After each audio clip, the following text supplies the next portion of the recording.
few. So we have Families Achieving Success, and Families Achieving Success is a nonprofit organization. We are focused on life skills education and mental health awareness. We have a few after school programs for youth. We have building resiliency in African American families. We have our monthly women's support group. We have our Saturday Academy, which is Peach Club. Oh goodness, we have all kinds of wonderful things going on with the nonprofit. I also have Foreseeing Success, which is my coaching and consulting. So I assist people with establishing their nonprofits. I assist them with business credit. I'm an all around transformational coach and strategist. So I help them with strategies, goal setting, and executing those goals. I have a Man, few other businesses here and there, and just released my second book. So I'm excited about that. okay, let's talk about these books now. So you beat me to it. I thought I was going to write a book. I've been talking about it for about 4 years, but guess what? Talk is cheap. You know, it only happens when you get it done. So let's talk about the two books that you have, and I'm going to tell you about one. I started reading the one I picked up probably about 2 weeks ago, and on coaching, and I'm trying to remember the title. So go ahead and hit me with the title. The Inner Thoughts of the Imperfect Coach. Yes. And this book is incredible because she just takes you down, you know, real thought-provoking alleys and then gives you a chance to make it into a daily work. So potentially you might be out with some groups of your own and may want to take some of those things she has there and use it as a workbook. It's just amazing. So go ahead and talk about it, Katie.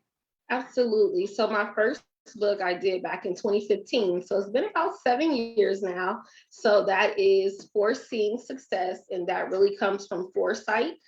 I came from LA, and a lot of the things that, I experienced and I saw just didn't line up with my vision for my life, the vision that God had gave me. So it took a lot of foresight, but with that foresight, it also took making the connections and doing the work. So that's what Foreseeing Success is all about.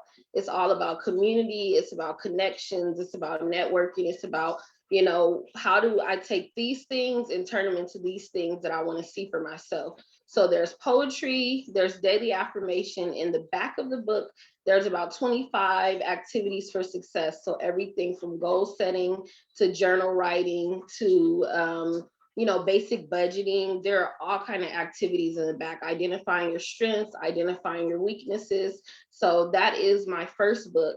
And just recently, I did the Inner Thoughts of the Imperfect Coach. And for me, it started off, honestly, Rob, I was up in the middle of the night and I was crying out to God. I'm like, I help so many people. I do so many things and I want to move to the next level. And we're always trying to level up, level up, level up.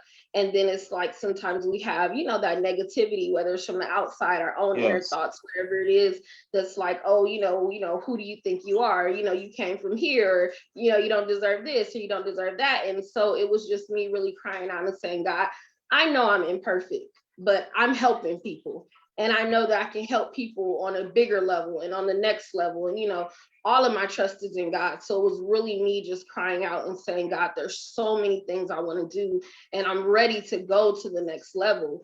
And so all these quotes start coming to me. And Yes. God is like, write them down. And so I'm text messaging them to myself. I'm in the middle of the night, text my half sleep, crusting my eyes, and I'm text messaging these quotes to myself. And so, I just afterwards I put my phone down, I went to sleep, I said a little prayer and I'm like, thank you, God, because the quotes were encouraging to my heart. And so Right. I didn't think anything about it. And so maybe the next few days, I said, oh, maybe I'll make some memes and, encourage other people through those quotes. I didn't think any more about it. Like I said, they were really to encourage my own heart. And then it was about a week or so later, I'm driving my kids to school and God is like, that's a book. And I'm like, no, it's just a few quotes. And he said, go home and get on your computer. So, hey, what do? You go You home and get obey. on your computer. And I sat there and the rest of it just began to come to me. And it all began to mesh together. And, I'm like, this is it. And honestly, Professor Mason, I took those quotes and the book was done in a day. Oh, that's beautiful. That's beautiful. Yes. It's amazing though, and you said something earlier, and I'm from the first book, and I want to focus on this real quick. And you said doing the work, and that is so key to me. I focus on that all the time because for me, I don't like shiny people, right? To come up, oh, I'm this, I'm that, and they're worrying about their shine. I like folks that just do the work. They just roll their sleeves and do the work. Hey, we're not asking for no extra shine or this and that and the other. We're pulling the rope because the rope needs to be pulled if we're going to get the job done. And that is so important. And I'm so glad that you said that, because this is a topic that every week there's a few of us that actually do work, and that's it. And if you're shiny and you only can do work if there's going to be a camera, guess what? Miss me with all that. It's just not, because you ain't really helping anybody.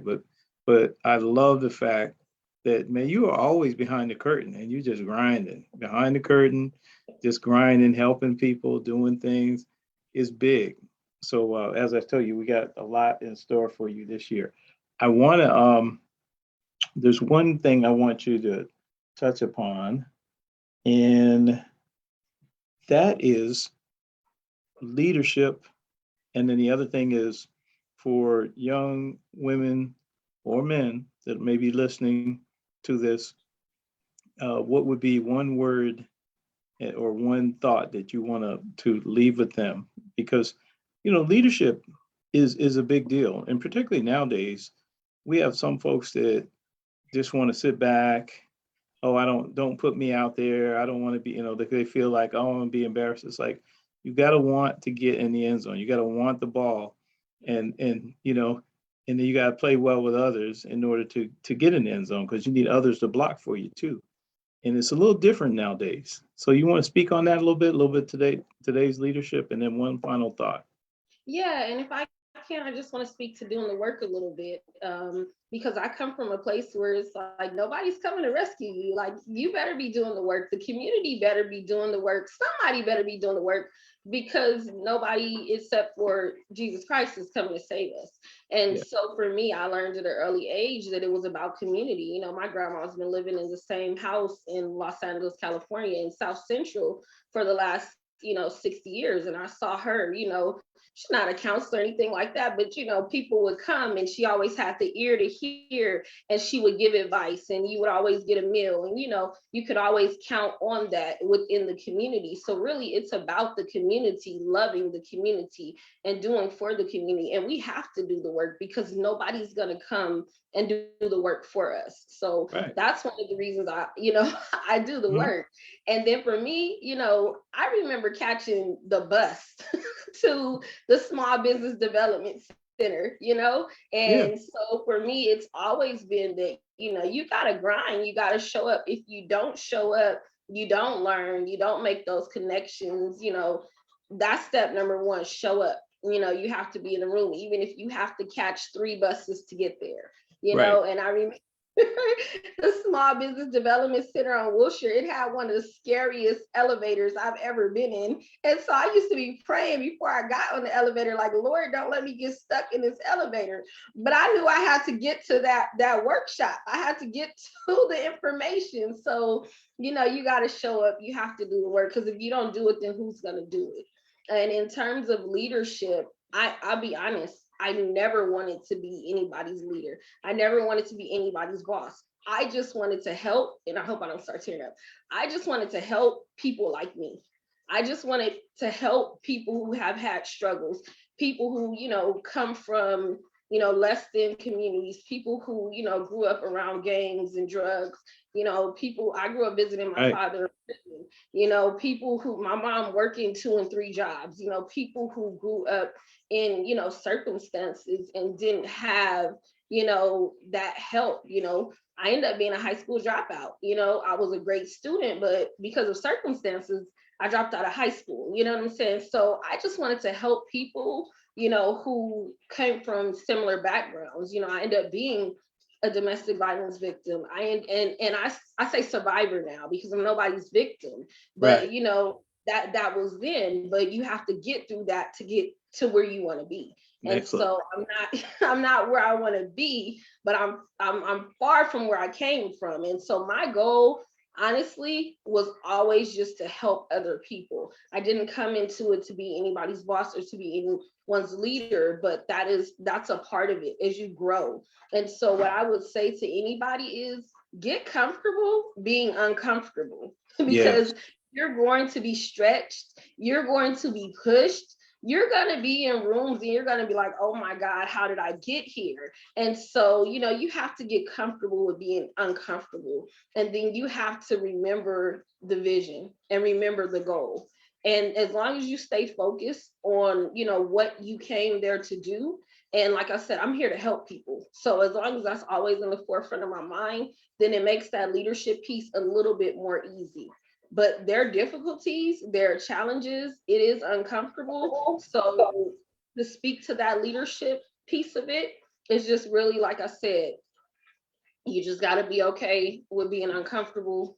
You just got to know that the next level comes with stretching. See the butterflies, they were once caterpillars, you have to learn. Yes. You can't stop learning. You can't stop growing. There are going to be some dark places. That butterfly didn't wake up a caterpillar. It had to go through that chrysalis. It had to, be in the dark. The same thing for a seed. It just didn't become a flower. It had to be in the dark. So you have to be, comfortable in those uncomfortable places and keep your goal, in the forefront of your mind and keep that vision in the forefront of your mind. And for those of you that are believers like me, just know that, once God says something, his promises don't return void. So for me, I understand that this is a promise that my life has purpose. And Right. so I'm gonna always push towards that purpose no matter what it looks like. And in my leadership role, I hope that I encourage others to do that same thing. And sometimes it is going to be uncomfortable. And so my final word for everybody would be tenacity. You have to be tenacious. You gotta push through. You gotta keep, oh my goodness, persistence, dedication. Like Nipsey said, this is a marathon. It's not a sprint. You gotta Right. keep going. You gotta keep going. You gotta keep going. You gotta keep going. You gotta never give up, even if it's a roadblock in the way. Back to my first book, you got to connect to the community, you got to network, you got to figure out how to get over that roadblock and then keep going. And inevitably, it's going to be another roadblock, but you push through and you remember why you started this. You never forget who you were, never forget where you came from, never forget your reason why. Hold on to that why and understand that, God has an assignment for your life. So you keep going, you keep going. So if Absolutely. you take anything, to those that are watching, if you take anything from this, it's just never give up. Never give up, no matter what it looks like. Just keep pushing. Yeah. I love you said that because again, one of my favorite things to me was to watch the Kentucky Derby last week and watch that horse who wasn't expected to win, wasn't expected to be nowhere near. And he started out and he was the number two from last. He probably had 18, 20 horses ahead of him. And this dude just kept running the whole way That's and it. said, I don't care what they said. I don't care that they doubted me. I don't care that nobody's betting on me. I know what I'm going to do, and I'm going to just run my race. And this dude at the end, they were still looking at other horses. They didn't realize that this dude had creeped up and stole the show. And that Mhm. goes for all of us. Everything that we do, like you said, you can't quit.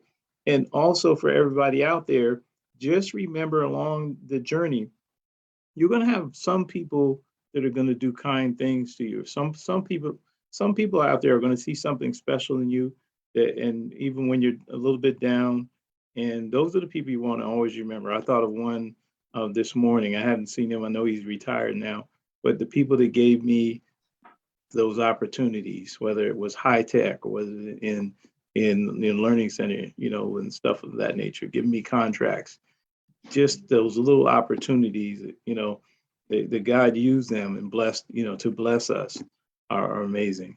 So the final thing is you got to let people know how to get a hold of you Okay, and how to get these books.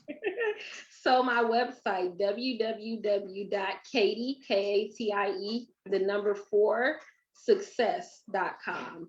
So katieforsuccess.com. You can go there, get my email address, connect with me. But my books are on Amazon. So if you put in my name, Katie McClendon, the books will show up.